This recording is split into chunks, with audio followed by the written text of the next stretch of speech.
pirit kita nga nagmamalahimo para ikon usa nga trabahon nato. At gihapon ganihan ginuhat ginhimo nila. Pakita nga mga journalist bisan gaano ka puri ito natong trabaho, bisan ano ka kareski, kadelikado, pirit paghihapon kita nga natindog nagtatrabaho para lang maipagawas, maipasamwak kahaningan itong kamatuoran. So hapon kini na nga ika-11 anyos nga paghanungdom naton kanaton mga kabugtuan ha industriya hitong media nga naawat ang kinabuhi. Pinauton ta nga tubtob kahasta diri kita mahingalimot kadton ira pagsasakripisyo maipadangat la adton insakto nga na tinuod nga mga notisya nga impormasyon nga dapat tibaruan ditong publiko. Hinaot nga magdamo pa kita nga dito naton advokasya nga maipagawas naton itong kamatuoran nga hinaot ta diri kita mahadlok bisan kita inaatubang itong kadelikaduhan, bisan kita nga tanan inaatubang itong mga panuhulga karala ini hiton aton trabaho. Sumapay nga gabi aton nga tanan.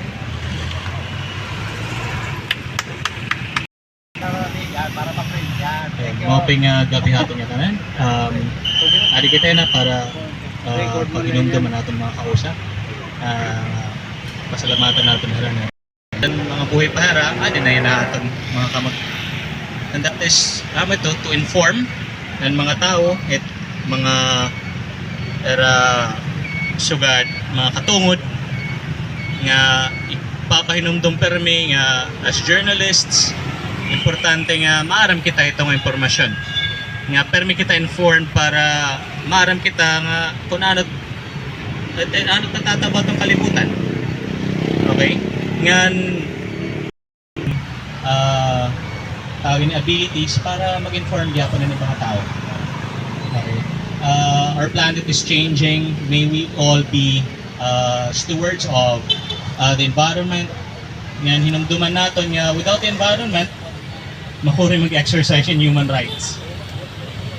Okay? So, amulete na say a little prayer for everybody nawara hatan Thank you very much, Sir Jerks. Thank you very much. Alam ko lahat tayo ay meron tayong naramdaman o meron tayong pinagdaanan 11 years ago. Pero ngayon na meron our last na magmimahatag yung message sa aton. This time, please welcome to give her inspiring message. Please welcome Ms. Len Oleo of Inyo GP National as Secretary General.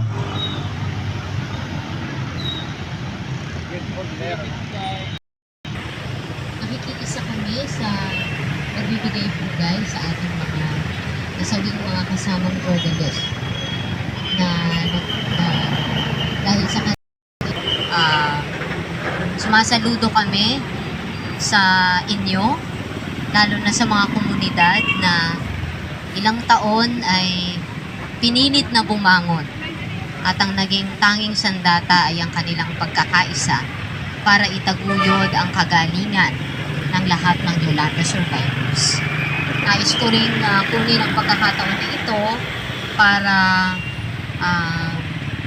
ipanawagan ang pagpapalaya kay Frenchie May sa pagtataguyod ng kagalingan hindi lang ng kalikasan, kundi higit lalo ng karapatang pantao.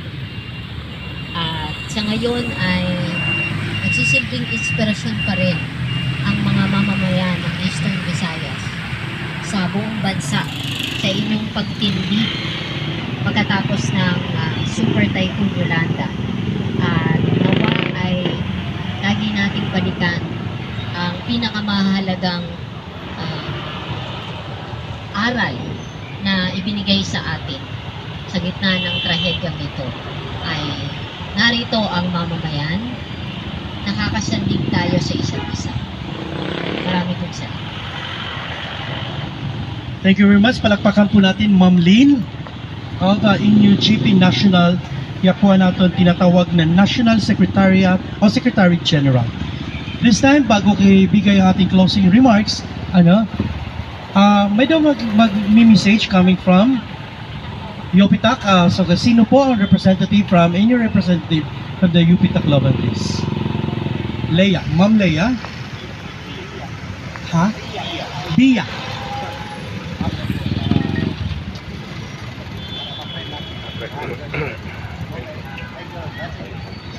Mo pa nga gabi ato na tanan ano. 11 years na ang naglabay pagmaan na kita. 11 years have passed since Typhoon Yolanda struck on this very day in 2013. Yet the path of destruction caused by the walls of water unleashed by Yolanda remains deeply etched across the islands of Eastern, Central, and Western Visayas. And up until now, we still demand justice and accountability. Dahil kasabay ng pag-alala at ang pagtangis natin sa mga nasawi ng bagyo, ay ang ating ring pag-alala sa kahirapan na patuloy na nararanasan ng mga Taclobanon sa kawalangyaan at kapabayaan na ginawa ng Estado sa kanila, sa atin. We must hold accountable the state for its utter disregard in addressing the social ills of the country, on mishandling its priorities at the expense of the urgent needs of the people. Dahil lagit-lagi nating tatandaan na climate justice demands that we not only remember but also act. Kitang-kita natin sa mga proyekto ng gobyerno tulad ng mga reclamation projects, man-made disasters. Ilang Yolanda, Ondoy, Odette ang kailangan pa natin maranasan bago tuluyan mag-devote ng budget on meaningful environmental and pro-people rehabilitation programs and policies. The local and the national government has instead implemented and continues to implement infrastructure projects that could aggrieve the present vulnerabilities of the city and the country. Kapalit ng kapinsalan ng mga mamamayang Pilipino. Maraming salamat. Kuya.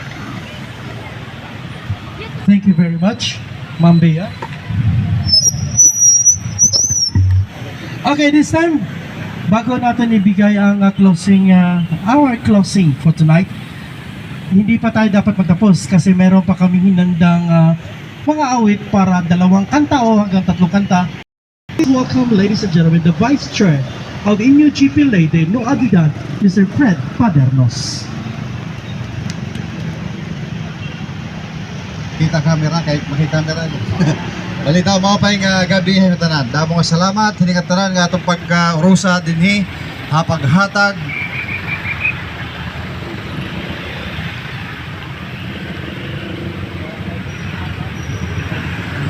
matuok mong kunitiyuan Vice Chairman